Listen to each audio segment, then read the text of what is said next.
The following story has been brought to you by StoriesToInspire.org. This story happened with Rav Henoch Plotnik, the veteran mechanech, educator, and Rav. And the story happened many, many years ago. One day he was sitting in the Gadol in Chicago when an unfamiliar fellow walked in carrying a small attaché case. Rav Henoch is a very friendly person, and he walks over to the fellow and he says, Shalom Aleichem, welcome to the Gadol in Chicago. And the fellow says, thank you. He says, what brings you here? And the fellow tells him, he says, listen, I would like to publish a sefer on Kriyas Shema Hamita, the halachas of the bedtime Kriyas Shema, and I came here to speak to the Rosh Gadol, the head of the Gadol, and ask him to write me a letter of approbation. Wow, very nice. Congratulations. The fellow sits down and he notices the fellow takes out some enlarged texts from his attaché case, and he begins to scrutinize them very closely. He was looking in the paper like this. And he realized the fellow probably has very, very poor eyesight. So to be mechazik him, to strengthen him, to bolster him, he walks over to the fellow and he says to him, I noticed that you have very weak eyesight. Is that true? The fellow says, yes, I have myopia. So he says, can I share one story with you? Because this story is a very, very inspiring and uplifting story, and I think it'll give you a lot of perspective. The fellow says, sure. Anything anyone could tell me that will make me feel better, I'll take it, no problem. And he shares with him, he says, many years ago, says Rabbi Plotnik to this fellow, a young man began to have very rapid degeneration in his sight. It was so bad that when he went to the doctors, they said to him that perhaps he has 6 months left of vision. After 6 months, he would be blind. And the fellow was brokenhearted. He was a Talmid Chacham, he was a budding Torah scholar, and he would lose his most important tool, his eyesight. So he traveled to Rav Moshe Feinstein on the Lower East Side, and he said to him, Rebbe, what should I do? The doctors gave me a diagnosis, 6 months of eyesight, and I'm going to go blind. What should I do?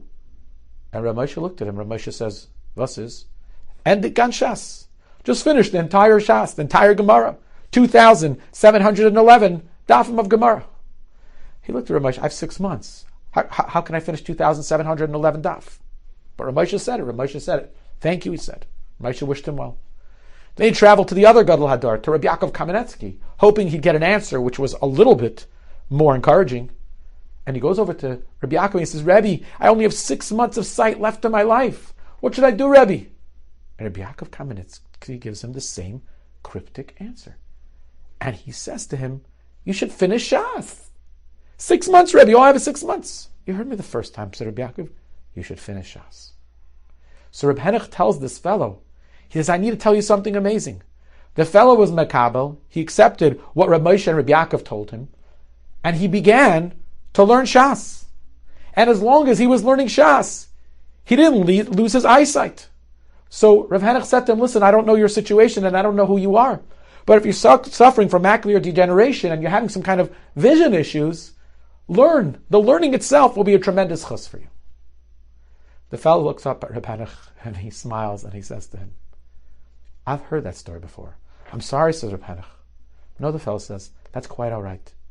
I just want to share with you that the young fellow who went to Rav Moshe and Rav Yaakov Kamenetsky was me.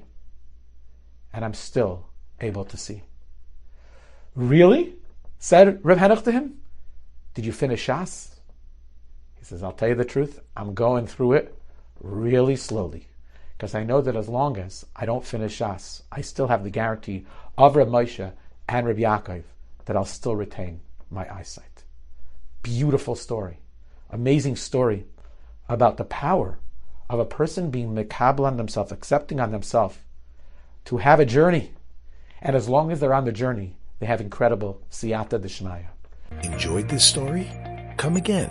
Bring a friend. StoriesToInspire.org